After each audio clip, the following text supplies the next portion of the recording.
He fired the only adult his children trusted at midnight, and by morning he would beg her to come back and rewrite the rules that could save his family. If raw, real reckonings are your thing, hit like and subscribe to Not So Perfect Family 365. Then lean in, because every rule in this house is about to break. The storm made the old house sound alive, gutters coughing, windows rattling, wind worrying the eaves like an animal with a bone. Julian Mercer pushed open the children's door with the heel of his hand and froze. Ava lay on the narrow twin bed, fully dressed, shoes on the rug, one arm curved over Sophie's small shoulders, the other palm resting against Noah's forehead. The kids were finally asleep, mouths slack, lashes damp, little chests rising like tide. A night light hummed. Somewhere, a radiator hissed. "What are you doing in their bed?" Julian's voice came out colder than the rain. Ava lifted her head, slow, careful, as if the air itself might shatter. Sophie had a panic spiral. Noah was shaking. "They asked me to stay. You have a room down the hall." He stepped in, jaw tight. The faint scent of lavender clung to the blankets. Caregivers don't sleep with their clients. "I didn't sleep." She kept her voice low. "I kept them safe. You kept them dependent." The words surprised even him. They tasted like rust. "Pack your things, you're done here." Sophie stirred. Ava slid a reassuring hand from shoulder to quilt, never breaking eye contact with Julian. "Don't make this about you. They're finally breathing." He stared at the children, peaceful, boneless, the way children look when they forget to be brave. Something wavered in him and then hardened. "I said you're fired." Ava exhaled, stood, lifted the blanket up under Sophie's chin. Noah burrowed into the warm spot her body left behind. At the doorway she paused. "You can punish me if it helps," she said softly. "Just don't punish the ones who dared to ask someone to stay." He didn't answer. He couldn't. The hallway swallowed her steps, the stairs creaked, the front lock snapped like a final period. The house felt bigger without her in it, rooms echoing with expensive emptiness.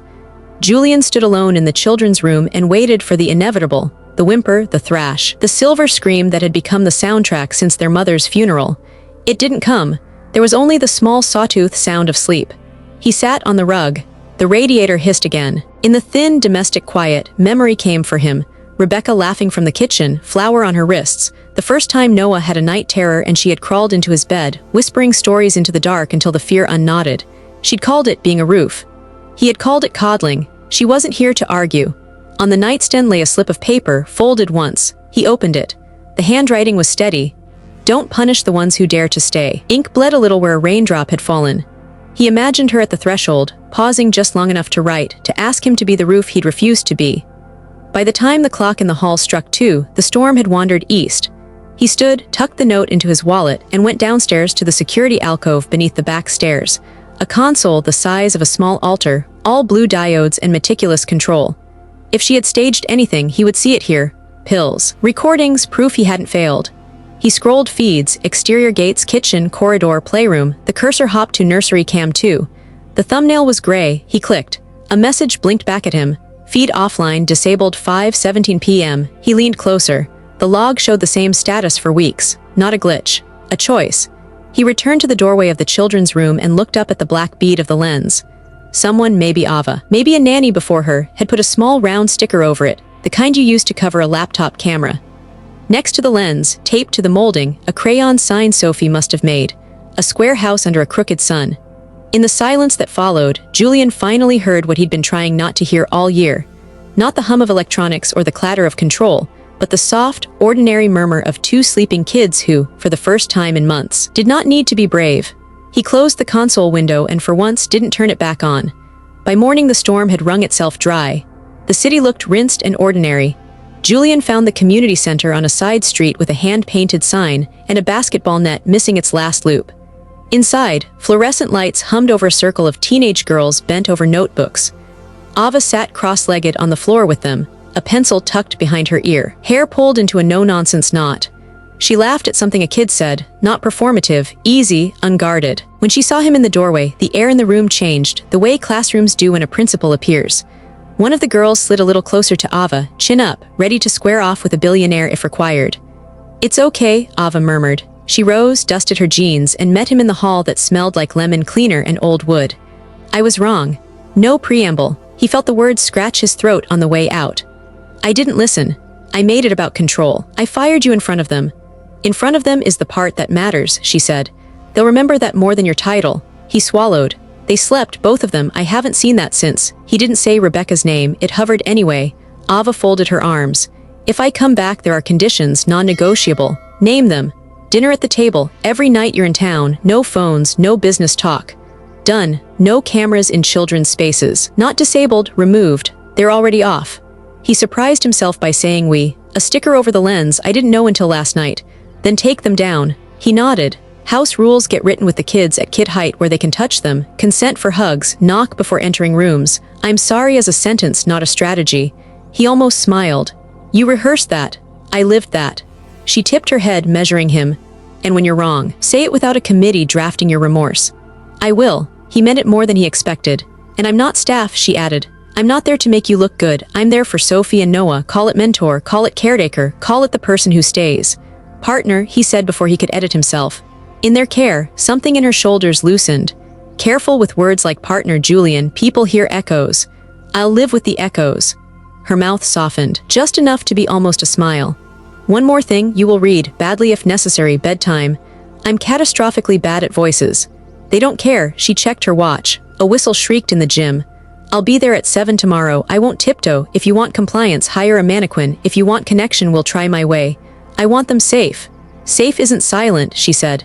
His phone buzzed. He didn't look, not yet. Do you need a ride? I'll take the bus. She started back toward the classroom, then paused. They asked me not to leave last night. Remember that the next time your pride gets loud. I will. Ava returned to the circle, sank back to the scuffed floor, and picked up where she'd left off. Right the moment you stayed when it would have been easier to run, she told the girls. Pencils scratched. A small thing and not small at all. In the parking lot, the ordinary world resumed. Delivery trucks, a dog barking, a kid wheeling past on a scooter. Julian finally checked his phone. 3 messages from Marcus Hale lit the screen. Leverage ratio tight. Covenant tripwire by quarter close. Needs sign-off for discretionary disbursements. We can keep this quiet if we move now. Meridian can make it disappear. He stared at the last line until the letters seemed to tilt. Then he slid the phone into his pocket and looked back at the building where Ava had already chosen her side. Ava arrived at 7 sharp with a canvas tote and the calm of someone who'd decided her own weather. She wiped her shoes on the mat, glanced at Julian's phone face down on the counter, and said, Breakfast is part of the work. I've been told I make eggs that could get me indicted, he said. Indict me too, you whisk, I plate. Sophie patted in with bed hair like static. Noah trailed, tiger in fist. They stopped, suspicious in the way kids are when a good thing has already been taken once. Morning, Ava said, like it wasn't loaded. House rule 1, no one has to talk before the first sip of orange juice. Sophie blinked. That's a rule. It is if we write it. She slid a sheet of butcher paper onto the island, set out fat crayons, and printed at the top, Our house, our rules. She crouched to their height. Rules aren't punishments, they're promises. What makes this house feel safe? Knock, Noah said immediately, eyes cutting toward Julian. People knock. Julian nodded. I can knock. And no phones at the table, Sophie added, braiding a crayon wrapper between her fingers. Ava raised an eyebrow at Julian's pocket. He reached in, powered down without ceremony, and set the phone in a ceramic bowl like a tiny coffin. Buried. Consent for hugs, Ava said. Even with people we love. Even with you? Noah asked. Especially with me. Noah considered, then held out his arms. Hug please. Thank you for asking, Ava said, and folded him in. They ate badly cooked eggs and perfect strawberries. Julian burned the toast and didn't apologize for once. When he reached automatically for the empty chair at the table's head, Ava touched the back of his wrist. Sit between them. He did. Sophie leaned into his shoulder like she'd done when she was 3, and he was still good at staying. After breakfast, they taped the paper to the stainless steel fridge with 2 smiling sun magnets. Sophie printed a crooked line, 1 story before lights out. Noah added, music during bath, quiet kind. Quiet kind is doing a lot of work there, Julian said. That's what adverbs are for, Ava replied. He walked them to school for the first time in months, double-knotting Noah's laces, letting Sophie set the pace instead of his calendar. When he came back, the fridge paper was a dare and a mirror. That night he kept it. Bedtime. He chose a book with a dragon and a girl who wouldn't be rescued. He gave the dragon a Midwestern accent on accident. Dragons aren't from Ohio, Sophie said. This one migrated. Dad, Noah groaned, delighted. He butchered 3 voices, lost his place twice, and read 1 extra page without being asked. When he closed the book, Ava was at the doorway, shoulder against the frame, not supervising, witnessing. He knocked on the jamb before he left, 2 soft taps. The kids noticed. Their bodies loosened a degree you could measure only if you'd lived inside fear. Downstairs, the kitchen was warm and ordinary. Ava poured tea. That's it, she said. That's the whole curriculum. Show up, knock, mean it. I can do that, he said, and found he believed himself. His phone buzzed in the ceramic bowl, the vibrations small and insect-mad. He hesitated, then fished it out. A message from Marcus pulsed on the screen. Draft attached. Meridian Care LLC will handle legacy exposures as discussed. Just need your e-signature by EOD to keep prior nanny NDAs contained. Cheaper than Discovery. Julian opened the attachment. Line items scrolled. Consulting, transition stipends, confidentiality enhancements. A neat total that made his mouth go dry. Ava rinsed the mugs at the sink. Everything okay. He stared at the number and thought of Sophie's rule in a child's hand. One story before lights out. He thought of cameras taped dark and the cost of keeping quiet. Depends what we call okay, he said, and the screen glowed back at him like a little, expensive fire. The house smelled like tomatoes and basil, the kind of ordinary you have to earn. Sophie grated parmesan with fierce concentration while Noah set forks in perfect parallel lines. On the fridge, their rules fluttered each time the back door breathed in a gust of spring. Julian checked the pot, trying not to hover. We're sure this is edible. It's red, Noah said. Red is food. Ava lifted her eyes from the salad and caught Julian smiling without apology. It was small, but it lived in the open. She was about to tell him to lower the flame when the intercom crackled on the wall and turned every spine in the room to wire. A voice, too formal for a neighbor. Delivery for Mr. Mercer. I'll get it, Julian said, wiping his hands. Ava set the tongs down and followed him with her gaze, a habit learned in houses that change temperature in a breath. At the door stood a man in a cheap suit with a leather folio and a look that pretended not to be a look. Julian Mercer. Yes, the man blinked as if relieved to match a face to a headline. Nothing urgent, just a drop. He handed over a thick cream envelope and vanished down the steps with the practiced velocity of someone who prefers not to watch the blast. Julian weighed it in his palm, law firm letterhead. He knew the name. Most people with money do. He slit the flap with a thumbnail and read. A petition for temporary guardianship, petitioners Eleanor and Daniel Ellison, alleging unfitness due to domestic incident and reliance on unqualified third-party, request for emergency hearing. The words marched like soldiers. He didn't realize he'd walked back into the kitchen until the room pulled away from him. What is it? Ava asked. He handed her the papers. She read fast, lips pressed, breath steadying in her chest as if she were teaching it how. Sophie watched their faces. Is someone in trouble? Ava folded the petition closed with care as if it might bruise. No one is in trouble, she said, which was true and not true. We have to talk to a smart grown-up who helps families make good choices. Like you, Noah said, as if that solved it. Julian found the note in his wallet without meaning to. Don't punish the ones who dare to stay. He slid it back. We call Marta, he said. Tonight. Marta Chen looked like a woman who could drive a yacht through a hurricane and arrive with perfect hair. She took the papers, skimmed, made 3 notes with a pen that clicked like a metronome. They're alleging a pattern, she said. The incident with the caregiver, she glanced at Ava, neutral, not unkind, will be centerpiece material for them. They'll frame you, Julian, as unable to regulate anger, the children as effectively parented by an outsider, the home as a PR stage. They're not wrong that I failed, Julian said. He kept his hands flat on his knees. Failed once, I apologized, I changed. Change doesn't trend on affidavits, Marta said. Evidence does. We'll need school reports, therapy progress, testimony about routines. And Ava, if you testify, opposing counsel will dig your history like it's a copper mine. I don't have anything to hide, Ava said, too quick. Marta's eyes were kind and surgical. Everybody has something, MS Brooks, an address, a debt, a former name. It may be nothing. They'll make it something. Ava looked down at her hands. She'd scrubbed salad dressing from under her nails before the call, the kind of detail grief notices. I'll stand up anyway, she said. But for Sophie and Noah, not for optics. Good, Marta said, because judges smell vanity the way kids smell fear. Sophie and Noah sat on the stairs, pretending not to listen. Ava went to them, dropped to a knee. Hey, tomorrow. We do breakfast and music in bath and 1 story before bed. We keep the rules because they keep us. Sophie touched the paper on the fridge as if it were a talisman. Will they try to take us? Ava's voice didn't shake. They'll try to make grown-up decisions about you without you. We'll remind them you're people. Do we have to choose between you and Dad? Noah whispered. Ava glanced at Julian. You don't have to choose between the people who stay. After Marta left, the house felt like a courthouse that had taken off its robe. Dishes waited, spaghetti congealed in the pot, bedtime loomed. Julian reached for the storybook. I'll read tonight. You sure? Ava asked. I need the practice, he said. He did the dragon again, still from Ohio. Sophie rolled her eyes on principle and then leaned into him anyway. Noah fell asleep with his mouth open like a small, astonished bird. At the door, Julian tapped twice and whispered, "Knock," to no one in particular. Downstairs, Ava poured tea that tasted like a decision. "I meant what I said to Marta. If I have to sit there and let them try to shame me, I will. They'll try to wound you with old versions of yourself," Julian said. "They'll try to make me the man from that one night." "Then we don't blink," she said. The intercom crackled again, same buzz, different hour. Ava frowned. "Did Marta forget something?" Julian hit the button.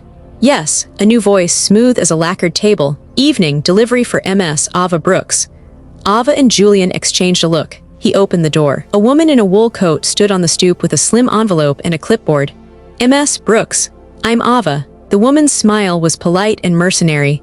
"From Ellison and Tate, counsel for the petitioners, courtesy copy of a supplemental affidavit." She held out the envelope and the pen. "And MS Brooks, you've been noticed as a potential party of interest. Consider yourself served." The courthouse was all echo and shine.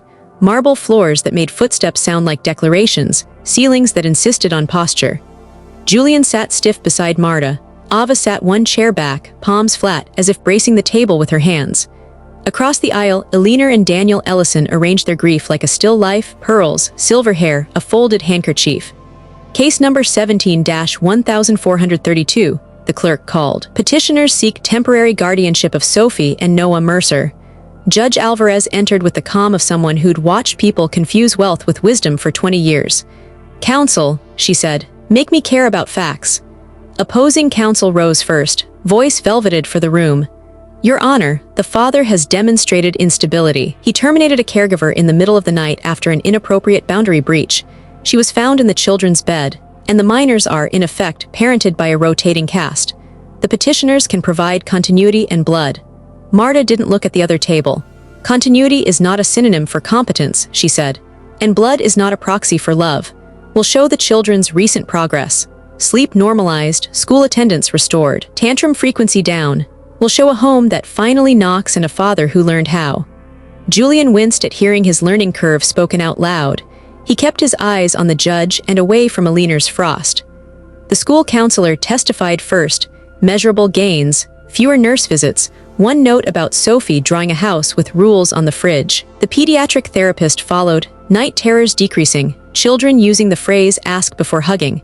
The court-appointed social worker, neutral by design, described a kitchen that smelled like basil and a father sitting between his kids at dinner, phone in a bowl. Then Marta called Ava. A murmur slid through the gallery. Ava walked to the stand and lifted her chin for the oath like a woman agreeing to carry a heavy box. "MS Brooks," Marta said. "Why were you in the children's bed the night in question?" "Because Sophie was looping and Noah was shaking," Ava said. "Because they asked, I didn't sleep, I stayed, there's a difference." Opposing counsel adjusted his cuff. "No degree in child psychology, MS Brooks." "No," she said. "Licensed clinician." "No, what qualifies you then?" Ava's eyes found the judge, not the lawyer. "I don't know what qualifies someone to love kids who aren't theirs," she said. "I know what helps them trust again, being believed, just being met at eye level. We wrote rules together, knock, ask for hugs, one story before lights out. You can call that unqualified, the children call it safe." Eleanor rose half an inch, contained by Daniel's hand. Opposing counsel tried one more angle. "Isn't it true the children rely on you more than on their father?" "They rely on whoever shows up," Ava said. "Lately, that's been their father." Silence held for a beat that felt like weather changing. Judge Alvarez removed her glasses. "Mr. Mercer, stand." Julian stood. "You fired a caregiver in the worst possible way," she said. "You then apparently learned how to apologize like an adult. That contradiction is the only honest story I ever hear in here. The petitioners have not shown that removing custody serves these children. Petition denied." Eleanor inhaled as if struck. The judge wasn't finished. "However, because everyone in this room has been wrong at least once, I'm appointing an independent monitor for 90 days. Family counseling is ordered. House rules, those written at kid height, will be reviewed by the monitor. We will not confuse silence with safety again. Understood?" "Yes, Your Honor," Julian said, throat tight. Outside, the spring light felt indecent after marble. Reporters loitered, bored until money made them care. Noah and Sophie weren't there, home with a comic book and the promise of spaghetti that had survived a night in the fridge. "You stood up," Ava told Julian on the steps. "They saw it." "I stood up because you stayed," he said. "Keep doing both." They turned to go. At the bottom of the stairs, Eleanor paused beside a woman in an immaculate black coat. Leela Crane's smile was a blade turned sideways. You lost the motion, Leela murmured, not bothering to lower her voice. But pressure isn't a moment, it's a campaign. Eleanor's pearls clicked when she nodded. Then we campaign. They held the meeting in the sunroom because the boardroom made people lie prettier. Morning light sheeted across a table crowded with coffee rings, kid drawings, and a stack of stapled pages titled in Ava's block letters, the third place. It's not a clinic, Ava said, standing, palms open.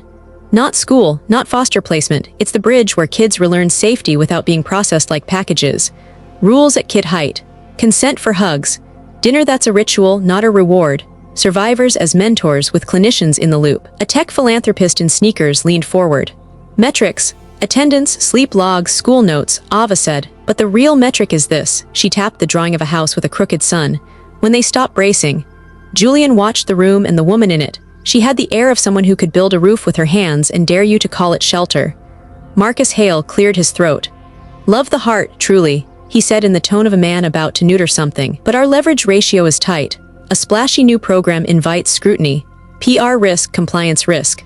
Sensible path is Q3, quiet pilot, no headlines. Across from him, Leela Crane crossed one leg over the other, immaculate, cool. If we do it elegantly, she said. Selective press, tight message, no messy backstory, our brand can't carry trauma chic. Ava didn't blink. We're not a brand. We're a home that spills a little. The sneaker philanthropist smiled despite himself. I'd fund a pilot if the financials come with a grown-up.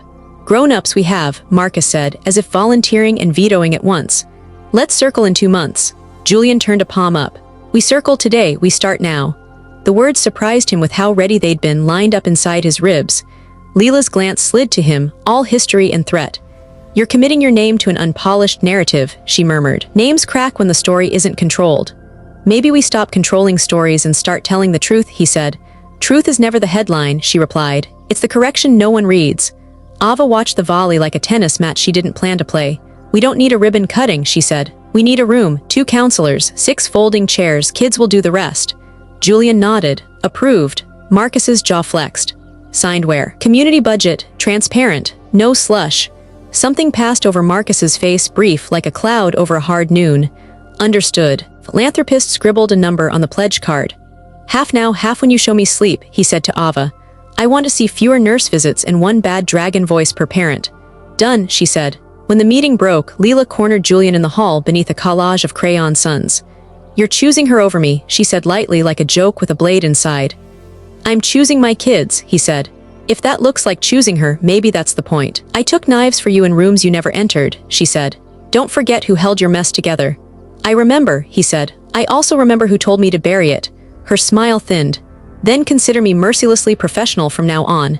He didn't answer. He had no good words for the kind of ending where no one clapped. That evening the kitchen was loud with competent chaos. Sophie measured rice the way surgeons measure doses. Noah arranged napkins into boats. The paper on the fridge had 2 new lines in kid script, ask before posting pictures. Grown-ups apologized too. Ava leaned on the counter.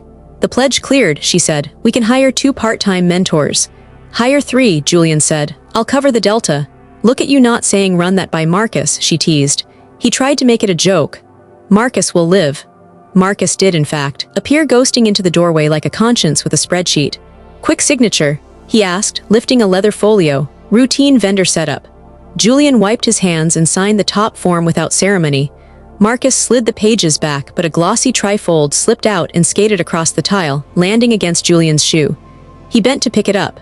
Not a brochure, an onboarding packet from a private bank with a brass logo. Meridian Care LLC was printed across the first page in tidy type, company address beneath, and lower right, Marcus Hale's looping signature as managing member.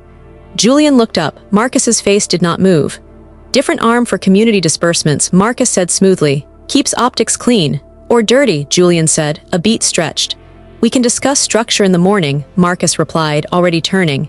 Enjoy dinner. He left. The packet was warm from his hands. On the fridge, a crayon sun smiled at nothing. Ava poured water into the pot, oblivious to the paper in Julian's grip. Quiet kind of music, she asked Noah. Quiet kind, Noah said, but not the sad one. Julian slid the packet under a cookbook and told himself he'd sleep on it. Upstairs, the house would need a dragon voice, and he knew only one migrated from Ohio, bad at lying. They opened with folding chairs and the kind of hope that makes paper look like architecture. The east wing smelled faintly of fresh paint and oranges. On one wall, Ava had taped butcher paper at kid height. The third place our promises. Under it, in thick marker, the rules the kids had written at home appeared again like a translation. Knock, ask for hugs, one story, no cameras, grown-ups apologize. Nova Rays arrived late on purpose. 15, hoodie up despite the warm haul, cobalt streak quick as a warning across black hair. She held a duffel like it owed her money and took in the room with one sweep that landed on exits, not faces. Nova, Ava didn't stand in the doorway to block or welcome. She stepped aside. A corridor made of person. You made it. Bus made it, Nova said. Then the bus has good taste. Ava gestured toward a table with sketch pads and pencils. We start with hands, talking can come later. Nova slid into a chair like she might spring back up. She flipped a pad open, drew a line, then crossed it out hard. Across the room, two little kids were building a shaky city out of blocks. The girl was too old for blocks. She did it anyway. Those are my kids, Ava said. Sophie and Noah, they think being here makes them staff. Sophie looked up solemn. We don't hug strangers, she said, as if warning the room about itself. Then after a beat she added, but you can ask. I'm good, Nova said, eyes back on the paper. Noah leaned around a stack of blocks. We also knock, he offered, knocking on the air like a door. Even on bathrooms you think are empty. Dude, Nova said before she could stop herself. Basic. Ava took the seat beside Nova without scraping the legs. She pulled a pencil from behind her ear and began drawing a circle, badly. We're making a map, she murmured. Places you go when you're fine, places you go when you're not, places they put you when they don't know what else to do. What if all the places are the last one? Nova asked, not looking up. Then we build a new place, Ava said, and we put your name on the door. For a while, the room held the kind of quiet that isn't empty. A teen blew at the fringe of his bangs and wrote sleep in the corner of a page like a wish. Someone's pencil broke, someone else wordlessly passed theirs. Sophie and Noah argued about whether bath music counted as a rule or a poem. You draw? Nova asked, finally glancing at Ava's page. I fake it, Ava said. The kids say I draw like a left-handed dragon. You're not left-handed, Nova said. Exactly.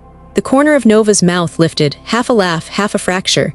She added a new box to her map and labeled it somewhere. She filled the box in dark. They took a break.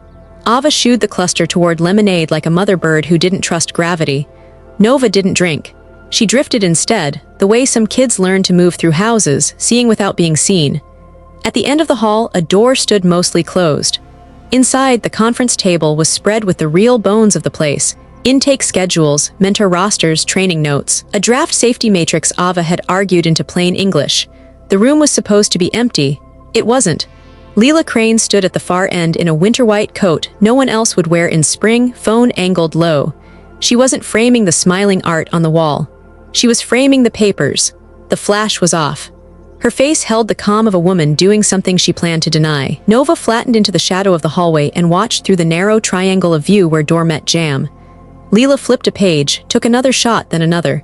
She didn't touch anything with her hands. She used the end of a pen to slide the stack, careful as a cat. Yes, Leela whispered, voice barely there. A Bluetooth bud glowed at her ear. No names, just the structure, the oversight language, and the mentor list with roles, not identities. That's right. Enough to raise questions. Nova's heart did the thing it had learned in closets, go quiet, then fast. She looked behind her. The hallway was empty. The room with the kids hummed like safety does when you're not sure it's allowed. Ava's voice floated from the far end, laughing at something Noah said about lemons being sneaky limes. It sounded like a sound that could anchor a person. In the conference room, Leela reached the safety matrix and tilted the phone for one last angle. Send it to Clementine, she murmured. Usual channels. Then she slipped the papers back into perfect alignment, straightened a magnolia leaf in a vase like penance, and pulled the door almost closed behind her. Nova stepped back into the deeper dark and held her breath as Leela's heels ticked past, sharp as punctuation. When the sound faded, Nova looked down at her own hands. They were shaking and capable. Ava had said earlier softly, like a secret you earn, we name what we see here, that's how truth gets a chair. Nova lifted her phone. The triangle of view was still there. The papers were still on the table. Her thumb hovered, then settled. She took a picture. The post went up before dawn, the way cowards prefer their courage. A lemon-yellow blog with a sweet name and a sour habit. Clementine Ledger. The headline snapped like gum, who is Ava Brooks really? And beneath it, screenshots of public records. A petition in a county no one in the zip code had ever visited.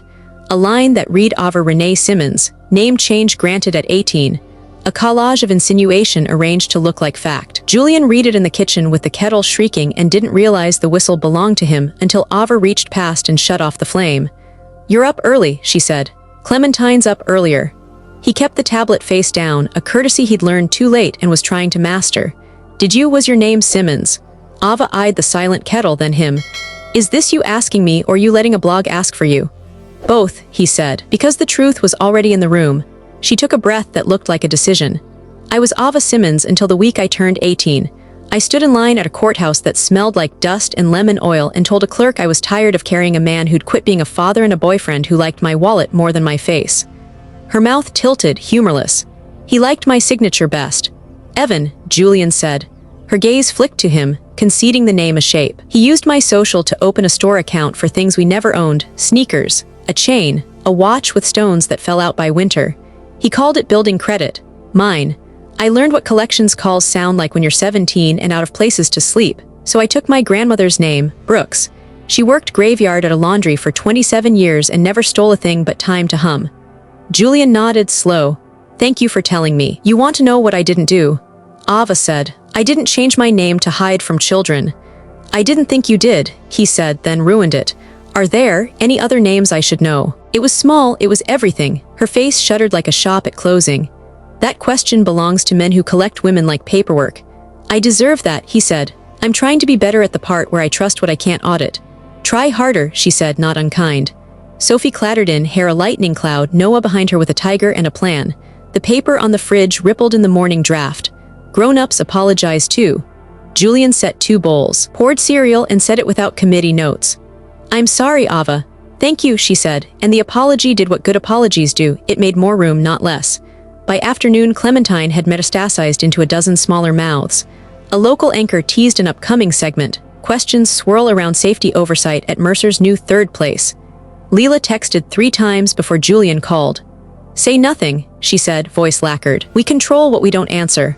"I thought the plan was truth," he said. "Truth with choreography," she corrected. "We issue a statement about transparency and best practices, we foreground the monitor the judge ordered, and we do not give them your nanny's childhood." "She's not my nanny," he said, the pronoun heavier than he meant it to be. There was a pause, cheap and telling. Then advisor, caretaker, girl with a past. "Julian, if you won't be ruthless, let me do it for you." "What I won't be is a man who hides behind a woman he didn't listen to," he said, and ended the call before history could argue. In the East Wing, folding chairs filled with teenagers who had learned to sit on the edges of things. Nova Rays hovered near the doorway, a falcon's patience in a girl's body. She watched Ava move through the room, unhurried, as if time were furniture and she was strong enough to drag it. "You okay?" Nova asked when Ava reached her. "I'm loud on a lot of screens," Ava said. "You?" Nova lifted a shoulder. "I've had worse roommates than rumor." They smiled and the day leaned back from its high alert. Dinner was a truce made of sauce and steam. Sophie grated parmesan with deadly focus. Noah built a napkin fort. Julian chopped basil like he meant it. The doorbell rattled the piece. Marcus, with a face like an unreadable spreadsheet, held up his hands. "Just need 2 minutes. Vendor cleanup." "Tomorrow," Julian said, not looking away from Ava. Marcus's mouth twitched. "Tomorrow, then." The segment hit at 9. They gathered on the couch with tea like people do when they agree to be brave together. The anchor worked her concerned face. B-roll of the sunroom, the crayon suns, the butcher paper promises. Then a graphic slid on screen, safety matrix internal. The camera zoomed on a document, familiar fonts, Ava's plain English boxes, and in the bottom right corner, almost nothing. A faint, pale tag, like a watermark only a person trained to notice would see. Ava leaned forward. Julian did too. They didn't breathe. In tiny letters, ghosted into the white like a secret that forgot to be careful, Crane/PR int 04. They didn't talk for a full minute after the segment. The room held its breath with them. On the screen, the pale watermark glowed like a bruise. Crane/PR int 04. Julian broke first. "That's Leela's internal print code." Ava's gaze stayed on the frozen frame. She didn't leak an opinion, she leaked the bones. Sophie patted in, the way kids do when a hush feels wrong. Ava clicked the TV dark. "Teeth, then bed," she said, and the domestic order of it steadied the air. When the kids were upstairs, Nova hovered at the edge of the hallway like a rumor that had grown legs. "I saw her," Nova said. Ava turned. "Who?" "The woman from TV, winter white coat, in the conference room with her phone out." Nova slid her own phone from her pocket, thumbs quick. The photo she held out was a triangle of truth. A table corner, a stack of documents, and Leela Crane's profile head tipped. The phone angled low. No flash, no shame. Julian's jaw tightened. Send that to me and to our lawyer, now. Nova did, jaw set like steel found in a scrapyard. You said we name what we see, she said to Ava, so I'm naming it. Good, Ava said. Now we build around it. The email from the agency landed before midnight. Notice of preliminary review, file integrity questions, intake documentation flagged. Joseph called moments later, voice already tired. We've got a problem that isn't the blog, he said. It's internal. What file? Ava asked. Nova's. She was at the center in 20 minutes, hair pulled into a knot, coat half-buttoned. The east wing was dark except for the office lamp. Ava unlocked the file drawer and laid Nova's intake on the desk like a patient. Dates, signatures, agency stamp. Why would they target her? Julian asked, standing behind her, hands on the back of a chair like restraint. Because she's new, Ava said, flipping to the last page. Because she doesn't have a chorus yet. She held the paper up to the light. The notary seal cast a faint shadow. The social worker's name, A.M. Drew, nagged at her. Joseph, she said into the phone, did you assign Drew to Nova? No, Joseph said. We haven't had an A.M. Drew since the downtown office closed last year. Old printers had that gray microline along the margin. New ones don't. Ava angled the page. There it was. A faint gray ladder down the right edge, an old machine's fingerprint. Somebody slid a legacy page into a current file, she said, to make it look sloppy at best, criminal at worst. Get me a scan, Joseph said. Chain of custody the physical, I'll loop compliance before they loop us. By noon the next day, the conference table was a war table. Angela Monroe read the document with professional fury. Lionel, the sneaker philanthropist, clicked his pen until Ava took it gently from his hand. If an audit finds a forged placement, they can shut you down, Angela said. Good intent doesn't inoculate you. They'll say you didn't know, then say you should have. Joseph held up a printout. The notary number belongs to a stamp retired 8 months ago. Somebody wanted this to be found. Julian looked at Leela's empty chair, then at the screen where Nova's photo sat like a charge. Where is she? Unavailable, Marcus said from the doorway, immaculate as a lie. PR has resigned. Counsel advises no comment. I advise triage. Ava didn't look up. Your meridian arm, she said, each syllable a small door closing. Is that your triage? Marcus's expression didn't crack. Meridian can repaper intakes retroactively with proper affidavits and make the compliance storm pass without theatrical martyrdom. It's efficient. It's fraud, Ava said. You don't fix a forged page with a forged process. Lionel's phone buzzed. He blanched, then read aloud what the room already felt. My foundation is pausing disbursements until the review closes. 6 weeks minimum. The number wasn't big on paper, it was oxygen in practice. We can float payroll and keep the kids fed, Marcus said smoothly, sliding a folder across the table. Meridian Care LLC Intervention Plan. Sign, and this goes away. Julian didn't touch it. I'm not signing a fix that depends on a shadow account run by my CFO, he said. Marcus smiled a fraction. You already did, last week. Routine vendor setup, remember? He opened the folder. Julian's scrawl blinked up from the page, clean as guilt. Ava watched Julian's face do the math. He kept his voice even. I signed an intake vendor form, not a slush fund. Courts don't parse intention, Marcus said. They parse signatures. Angela rose. Stop talking like a man who's never met a child. We need to decide whether we hide or tell the truth. Truth is a luxury, Marcus said. No, Ava said. Truth is rent. She turned to Nova, who'd taken a chair against the wall, small and defiant. They built a trap with your name on it, Ava said. You don't owe anyone anything, but if you want to tell your story, we'll put you first and I'll stand next to you until my knees give. Nova's eyes flicked to Julian, then back to Ava.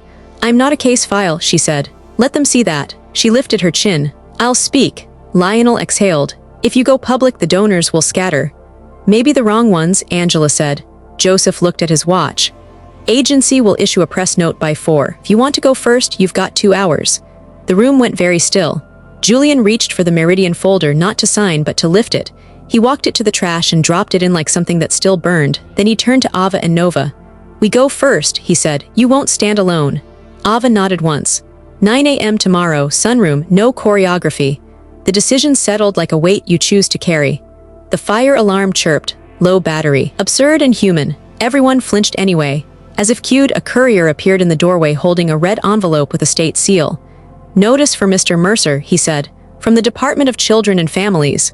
Julian took it. The paper was heavy and very official. He broke the seal with his thumb and read the first line. His face didn't change, but the room felt it. What? Ava asked. Julian lifted his eyes. Temporary suspension of programming pending audit, he said. Effective tomorrow at noon, children to be reassigned if deficiencies persist. Nova's chair scraped back, a sound like protest. They can't. They can, Joseph said quietly. Julian folded the letter once, then again, until it was a small red square in his fist. Then we have one morning, he said, voice steady. And I plan to spend it telling the truth where they can't edit the ending. At 9 a.m., the sunroom looked like a chapel made of butcher paper and folding chairs. Ava stood with Nova at her side, palms open, voice steady. We built a place where kids don't have to be brave to be safe, she said. Nova stepped to the mic, chin up. I'm not a file, I'm a person learning to sleep. Cameras clicked. No choreography, just truth. Julian watched from the back, hands in his pockets so the tremor couldn't vote. His phone buzzed against his thigh like a trapped insect. He ignored it until the second buzz stacked on the first. City Ledger. Mercer CFO ran secret Meridian to silence Nanny scandals. Subhead, off-books fund tied to Caregiver NDAs. CEO signature surfaces. He opened it. There was the logo from the packet that had skittered across his kitchen tile. There was his scrawl on a vendor setup form framed like intent. The piece quoted a former communications executive who called the third place unsafe, unregulated, and run by an unlicensed advisor protected by narrative. Leela's voice wore a new mask. The article blessed it anyway. By noon, #Meridian Money and #Slush for Silence trended in a pylon that smelled like gasoline. A second leak hit, an email bundle with Leela's old subject lines. Camera optics, rehearse remorse, contain the Nanny story, stitched out of order to suggest that Ava's rules had introduced risk and PR had begged to stop her. Julian's general counsel texted one sentence, board and 90. Bring everything. The boardroom was too cold on purpose. Frosted glass, water in heavy cylinders. Constance Davenport, the chair, rapped a pen once. We will proceed with clarity, she said, and with a bias for preserving the enterprise. Marcus sat with the light behind him, which made him a silhouette of restraint. Meridian was a necessary arm's-length solution to prevent reputational harm and protect minors' privacy, he began. Standard indemnities, nothing nefarious. Then why off-book? Constance asked. To avoid conflating corporate operations with sensitive domestic matters, Marcus said smoothly. We did not want to invite discovery fishing expeditions. Julian kept his voice level. Meridian was his vehicle, not the company's. I signed a vendor setup sheet I was told was routine. That was my mistake. I will waive privilege on communications with PR and finance, unseal everything, and hire an outside auditor with full authority. Admirable, Constance said. Late, General Counsel slid a memo into the center like a knife. Covenant breach risk if we lose 2 more major sponsors, he said. Frozen pledges already put us within 8 basis points. Lionel joined by video, hollow-eyed. Donors are spooked, he said. Some because of the blog, most because of Meridian. They don't know which hole their money falls into. Then we close holes, Julian said. We shut Meridian, cooperate with the agency, and keep the third place open under the monitor's eye. If we cut the kids loose to save face, we deserve the burn. Marcus steepled his fingers. Emotions aside, we require continuity. Investors and creditors want one voice. A CEO who becomes the story cannot be the shield. He let it hang. I am prepared to serve as interim until the audit clears. You're the CFO who built the slush, Julian said. You can't be the cleanup. Marcus's mouth moved a millimeter. Nothing we did was unlawful. Nothing you did was decent, Julian said. Constance lifted a hand. Enough, she said, and turned to her left. MS Patel, an independent director, leaned forward. Optics aside, the conflict is real. We need separation. We need a perimeter around cash. We need to stop bleeding and start counting. Julian could feel the outcome before the motion had a name. He looked at the glass at his reflection's edges. He thought of Noah's rule about knocking, Sophie's crooked letters on the fridge, the way Ava said safe isn't silent. Constance folded her hands. Motion on the table, place Mr. Mercer on administrative leave pending independent audit. Appoint Mr. Hale acting chief executive. Authorize the acting chief to manage regulatory response and community program exposure. She paused. All in favor. The eyes sounded like doors shutting down a hallway. All opposed. Julian's no was a pebble against a dam. Lionel's video box flickered, then went still. Constance nodded, not unkind. Motion carries. General Counsel slid a second document across the table, language that had practiced. Marcus didn't smile. He arranged his face into duty. First actions, he said. Suspend discretionary outflows. Consolidate communications under legal. Pause third-place programming until compliance certifies. No, Julian said, too loud for a room that prized silk. You will not make kids collateral for optics. Marcus didn't look at him. We will preserve the company that funds them. Constance shifted her gaze. Mr. Hale's orders are within the scope we just voted. Julian stood because sitting felt like consent. You put the fox on chicken detail. Marcus's eyes flicked up, flat as coin. I'm the man holding the ledger. The meeting dissolved into the choreography of consequence, forms, acknowledgements, a HR rep who avoided his eyes while reciting policy. Julian signed where he had to and refused where he could. At the door, Constance touched his sleeve. Do the audit. If you're clean, you'll come back. If the kids survive your idea of clean, he said. He stepped into the hallway. Cold air met hot blood. His phone buzzed again. A new email had landed, time-stamped while he was losing titles. From Marcus Hale, to Agency Review Region 2, DCF Audit Liaison. CC, Legal, Subject, Program Pause, Mercer Community Initiatives. Body, effective immediately, Mercer Holdings suspends all third-place activities and funding pending audit. Please reassign minors under your purview as you see fit. Ava texted one line from the sunroom, where folding chairs and promises waited for noon. They're here with clipboards. Julian slid a manila folder across Marta Chen's desk like a confession. Everything, he said. Back to the first Nanny NDA Marcus pushed. Emails, texts, the vendor setup I signed without reading. If I burn, but he doesn't get to salt the earth. Marta didn't touch the folder yet. You understand what everything means. No privileged shield. No tidy narrative. You become the man who handed prosecutors a map to his own mistakes. I became that the night I fired Ava in front of my kids, he said. I'm done being the story they tell for me. She finally opened the folder, flipping pages with that precise speed of someone who doesn't panic in hurricanes. We'll send copies to the AG's Financial Crimes Unit, she said, and to DCF's audit lead. You'll also sign a proffer agreement before you talk to anyone with a badge. He nodded. And Julian, Marta leaned back. You don't get to be a martyr, you get to be a witness. Martyrs are useless to children. He almost smiled. Noted. By early evening, the sunroom was crowded. Not with cameras, Ava had barred those, but with parents carrying worry like a second coat, and teens who sat on the edges of folding chairs the way you sit on the edge of leaving. Ava stood without a podium. DCF has ordered a pause, she said. No softening, no spin. Tomorrow they'll send clipboards and reassignments. We can't break the order, but we can refuse to break our promises. A father in a mechanic's shirt lifted a hand, fingers still stained with work. Are my twins safe here tonight? They're safe with people who knock, Ava said. And who will keep knocking, even if it's on your front door with chicken soup and a terrible dragon voice. A thin woman with a baby on her hip spoke up. What happens to all this? She gestured at the walls, the rules in kid handwriting, the art that made pain look like a survival manual. If they shut it down, what do I tell my son? That we didn't ask permission to care, Ava said. And we won't start. We'll move what we can into living rooms and porches. We'll put rules on your fridges. We'll set bedtime as a family ritual you can repeat without us. This place was never walls, it was a way. Nova watched from the back, arms folded, chin high. She didn't plan to speak, then she did. They tried to make me a paper that could be filed, she said, voice low but steady. But I'm not a file, an MS. Brooks, her eyes flicked to Ava. She doesn't make me brave to be safe. She makes it safe enough I don't have to be brave all the time. The room exhaled like a body. Ava nodded to the parents. Tomorrow at noon, they may come with clipboards. Tonight we write our own transfer plan. She held up a thin booklet, photocopied pages stapled crooked. The third place at home. Knock, ask before hugging. One story before lights out. Music during bath, the quiet kind. Take this, add your names. A hand shot up near the door. What about money? A mother asked, blunt as hunger. Who keeps the lights on? Julian had slipped in during the last answer, unshaven, tired in a way that didn't apologize. We do, he said from the side wall. Even from the bench. Heads turned. Some of the parents didn't recognize the billionaire who looked like a dad who'd forgotten to sleep. He kept going. We'll shut Meridian, I'll open the books.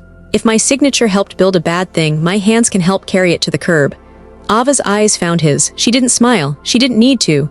At Mercer headquarters, the elevator doors slid open on a wind of cologne and copy paper.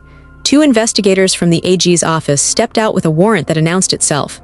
The receptionist reached for a phone. One of the agents held up a palm. We'll be quick, she said. Quicker if no one performs. Marcus Hale stood when they entered his glass box. Gentlemen, ladies, what can I?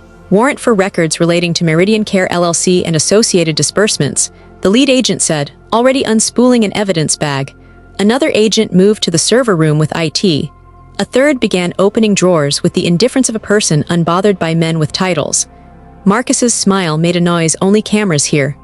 Of course, total cooperation. He tapped a message to legal with one thumb out of sight. Hold M in conf RM. Limit access. They didn't wait. Folders lifted. Thumb drives dropped into plastic envelopes that whispered like rain. The agent read off chain of custody numbers while a paralegal tried not to faint. Will there be any charges? Marcus asked lightly. Answers first, the agent said. He watched them work, jaw a line, mind sprinting. Then his phone chimed.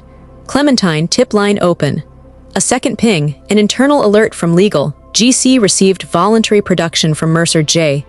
Includes PR emails and then. Third, board wants external statement before morning. Marcus's face didn't change. He opened a drawer with one measured motion and slid out a single sheet. An invoice on cheap template paper, Ava Brooks Consulting, Program Design and Narrative, $48. $500, complete with routing info to Meridian Care LLC, and a signature that wasn't hers but looked like it if you didn't know her hand. He set the page on the desk like a dare. You'll want this too, he said smoothly. Context. The agent bagged it, unreadable. Minutes later, the building's power flickered as if the grid had flinched. Phones lit up. Someone in PR hit send. Ava's phone buzzed as she locked the sunroom for the night. A push alert bloomed with her name and a number that made donors choke. Exclusive, invoice shows unlicensed advisor paid by secret fund. The thumbnail was the forged paper. The signature looked like hers, unless you'd ever seen the way she dotted her I, like a person pausing to breathe. The headline with her forged signature followed Ava into every room like a smell. Parents texted question marks. A volunteer wrote, "Tell me it's fake." Ava typed back, "It's a lie," and left it at that because the truth had too many tabs open. Julian offered money the way people with money do when they're sorry and awake. We'll hire a handwriting expert, a forensic lab, whatever clears you by breakfast. I don't need you to pay for clean hands I already have. She said, I need you to stand where you said you would. I am standing. Then keep standing when it's ugly. Her phone rang with a number she hadn't seen in a year. Maya, a man's voice said the wrong name, a ghost from the courthouse line where she'd shed it. Her chest went tight and then remembered itself. You mean Ava? Silence, then a laugh that never learned manners. Still correcting people, it's Caleb, her brother. The word still fit if you squinted past the years. Are you okay? Define okay. The sound of a TV in the background, a microwave humming like a tired bee. A guy came by, said he bought a debt with your name on it. Showed a stacked store card, old rent, 2 cells. Said he knows where you work now. Said public figures pay quicker. Ava pressed a hand to the counter to tell the rest of her body to wait. What company? Trailhead Recovery. But the guy's card said consultant. Name was Evan Cole. The world narrowed. He came to your door. Yeah, said if he can't get you to answer, he'll get your boss to pay. Said the billionaire fiancé would want this quiet. Julian isn't, she stopped. The word fiancé had teeth it hadn't earned. Did you give him anything? I gave him the door, Caleb said, hurt and pride twin-threaded. But Ava, he said he'd visit the center. Said he's got friends with blogs. She ended the call carefully. Way you put down a glass you don't want to break.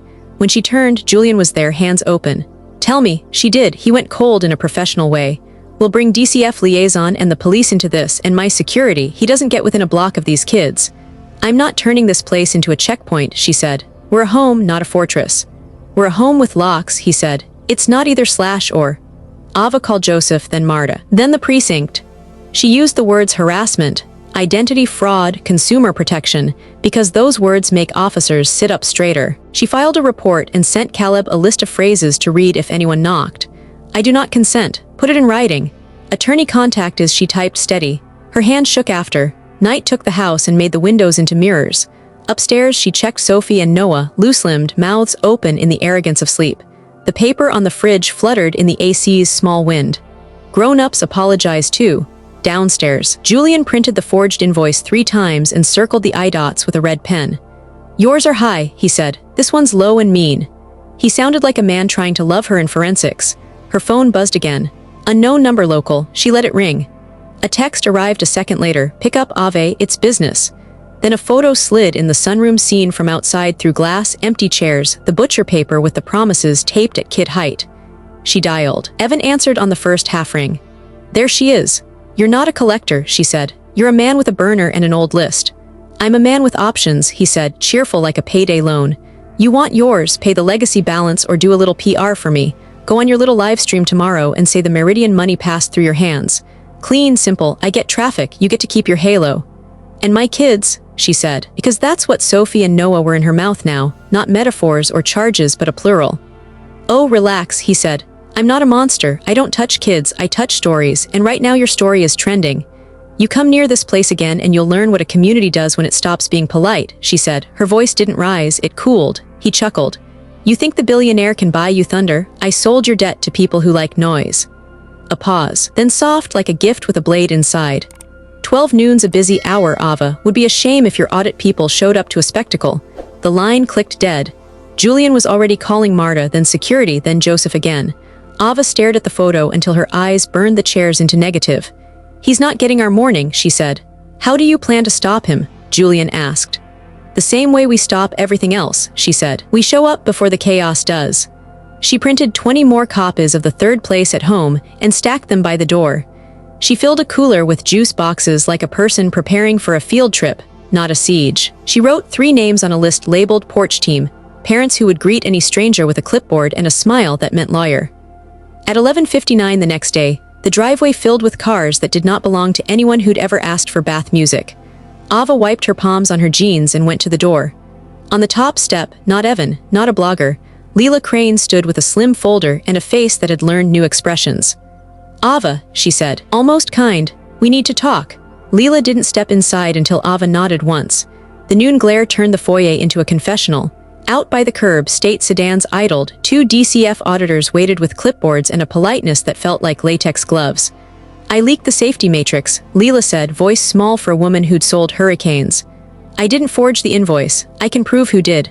Why? Ava asked. Because I was paid to tidy the truth and it started looking like a body.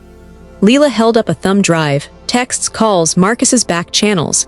Clementine is his old roommate's blog. I sent photos to scare you into choreography. He sent documents to bury you. Julian had materialized behind Ava, unshaven, a suit without its armor. You'll testify? He asked. I'll burn my bridges and his, Leela said, almost a smile. You don't owe me forgiveness. I don't, Ava said, steady. You don't get my trust back either. You get my door for 5 minutes because the kids come first. Leela nodded like a student who'd finally understood the assignment. Then use this, she said, pressing the drive into Julian's palm. And when you speak to press, don't say my name. Say you fired your PR and hired a conscience. Ava opened the door wider. The auditors stepped in, eyes already on the walls. Ava lifted her hands before anyone could mistake this for a standoff. Programming is paused, she said, but art isn't. They led the pair to the east wing where folding chairs had been folded away. The room had become a corridor of testimony, drawings, poems, Polaroids, a denim jacket on a peg with a stitched patch that read stay. At kid height, the butcher paper from home reappeared. Knock, ask for hugs. One story, no cameras. Grown-ups apologize. Above it, a cardboard sign in Noah's handwriting, Hall of Resilience Draft. This isn't group, Ava said. No active services, no notes on minors. It's a gallery families can walk through. She met the older auditor's gaze. You said to pause. We paused the adults. The older woman's mouth did something that might have been a shred of respect. She took notes anyway. Parents trickled in on tiptoe the way people enter holy spaces. They traced gold marker lines through drawings of broken bowls mended with light. Nova stood by a canvas, a bird mid-tier from a snare, wings ugly beautiful with effort. You did that, a boy whispered. I'm still doing it, she said. By 2, Lionel, the sneaker philanthropist, slid in, hat low as if grief were paparazzi. He walked the room twice, slower the second time, then scribbled something on the back of his card and pressed it into Julian's hand. Bridge for payroll, 6 weeks, keep the lights on. He didn't wait for thanks. Look at that, Ava murmured. Truth grew money. Decency did, Julian said, softer than money deserves. A courier in a navy jacket found them under the big oak. For Mr. Mercer, he said, holding out an envelope that wasn't thick enough to be legal and wasn't thin enough to be harmless. Julian recognized the stationery before he saw the names. Eleanor and Daniel Ellison. Handwritten, the ink sharp as their perfume. We will appeal, it read. Children require blood and boundaries. You have neither in sufficient measure. There was a postscript in Eleanor's hand, tiny and surgical. You confuse noise with safety. The court will not. Ava read over his shoulder. We keep knocking, she said, even on locked doors. He folded the letter once, then again. We will. That night, with the house quiet and the gallery humming in the next wing like a kept promise, Julian found a second envelope on the study rug. No return address, cheap stock, postmark from a town upstate where he'd never been. The handwriting was neat in the way threats pretend to be polite. Inside, 5 words, no signature. She's not who you think. He turned the page over. Nothing. He looked at the door he'd just locked, the window, the empty chair where Ava had sat an hour earlier marking smudges off the kid's rules with the side of her thumb like she was polishing an oath. He slid the note into his pocket and stood very still, listening for a sound he couldn't yet name. The upstate postmark wouldn't stop whispering from Julian's pocket. By morning, a new text arrived on Ava's phone from a number that wore its anonymity like cheap cologne. "We both know who you are. Meet and we make it disappear." Evan, she said, reading it aloud to the empty kitchen. The word tasted like rust. Julian leaned in the doorway. "We don't meet him alone." "I don't meet him scared," she said, "but I won't meet him stupid either." She called Marta. "Set the table," Marta said. "Public place, witnesses, your phone on record. I'll place a detective 2 booths back who likes bad coffee." Nova heard the plan and crossed her arms. "I'm coming." "You're not the bait," Ava said. "I'm the proof," Nova answered. "He wants to make me a file again. I want to be a person in the room." Ava weighed it, then nodded once. "You sit by the window. If I scratch my ear, you walk out and call Marta. No heroics, you hear me?" "Loud," Nova said. They chose a diner with chrome that remembered better decades. The sugar caddies were sticky.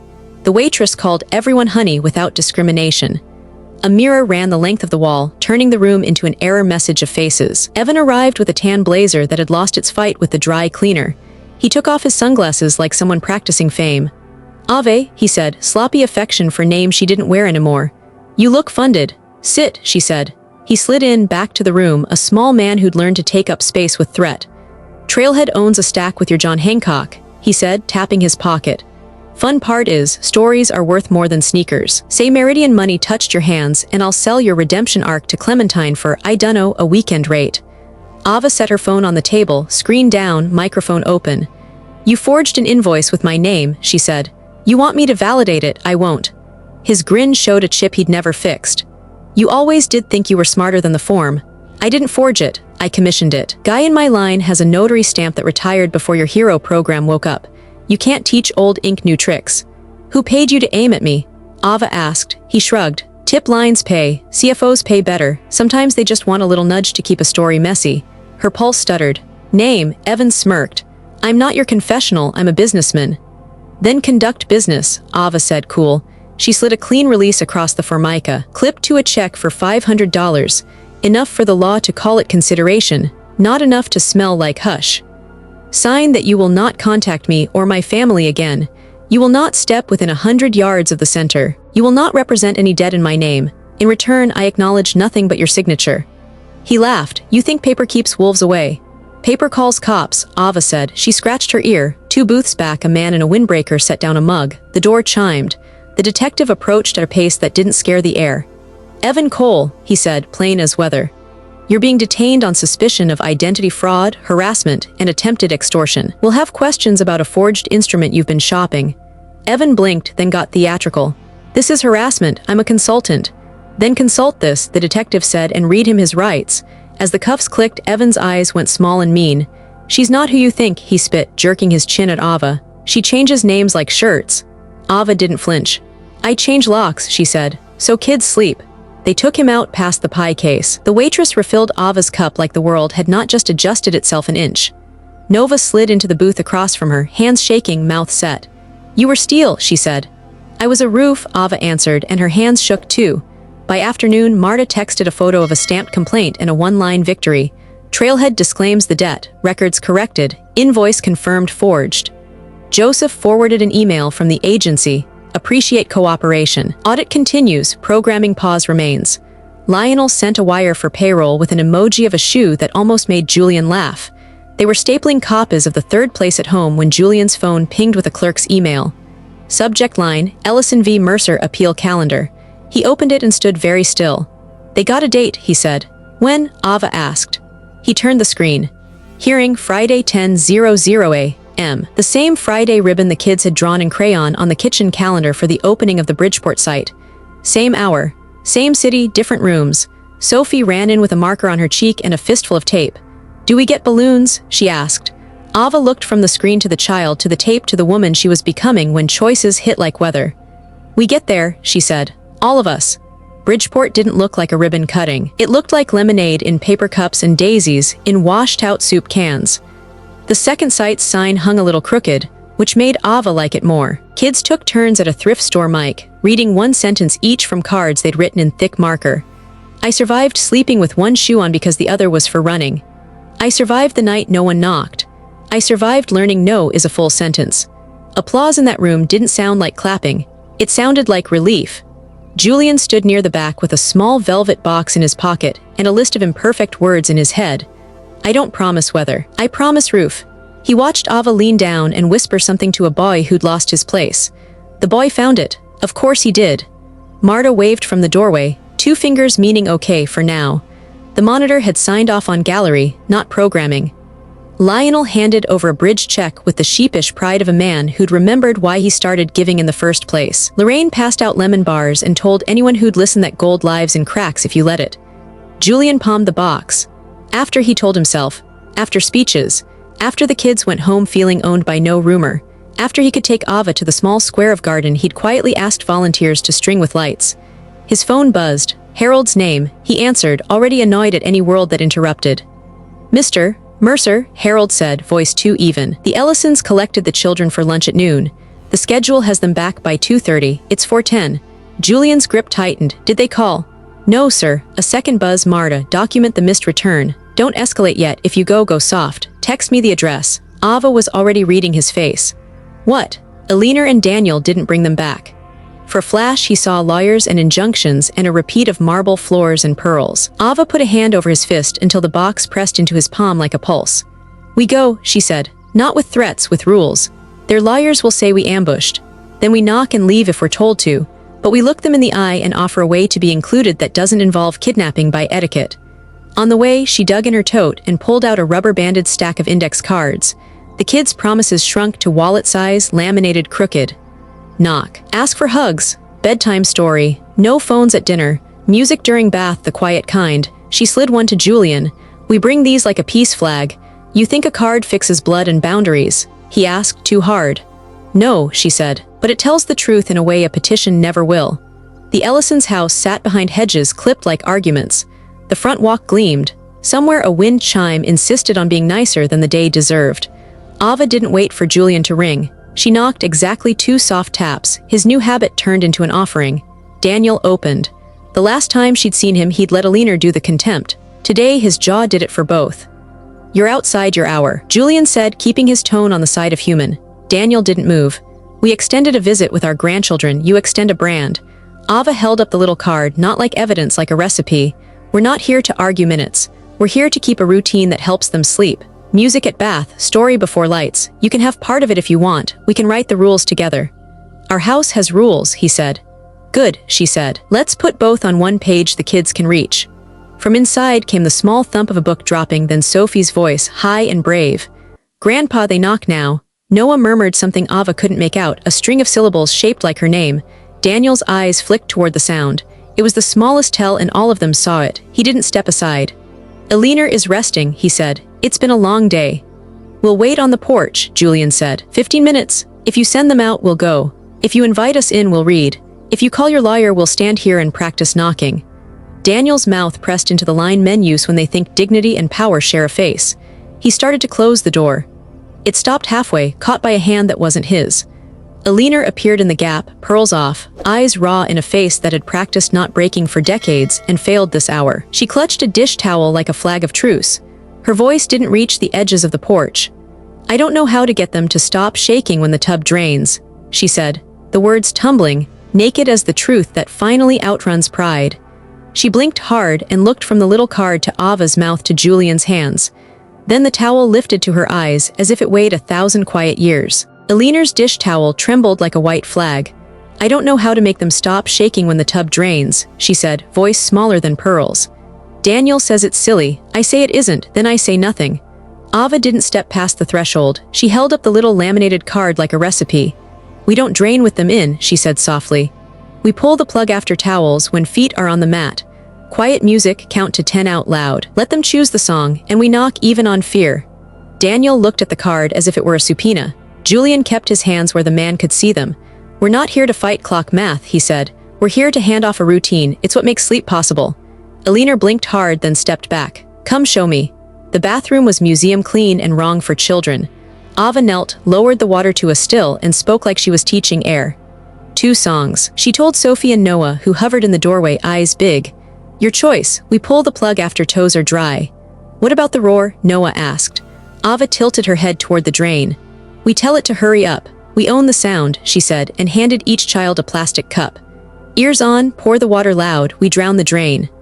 Daniel stood in the hall, arms folded, watching his grandchildren learn how to win at something no court could litigate. When the towels wrapped and the plug finally slid free, the tub made its throat noise and no one flinched. On the porch, Ava set the card on the wicker table. This goes on your fridge, she said. Same rules, both houses. You want more time, you get more rituals, not more minutes. Eleanor's shoulders dropped, grief unclenching just enough to let Grace in. Can we come for dinner once a week? She asked, stunned by the sound of herself. If you can sit without phones and read with bad voices, Julian said. Yes.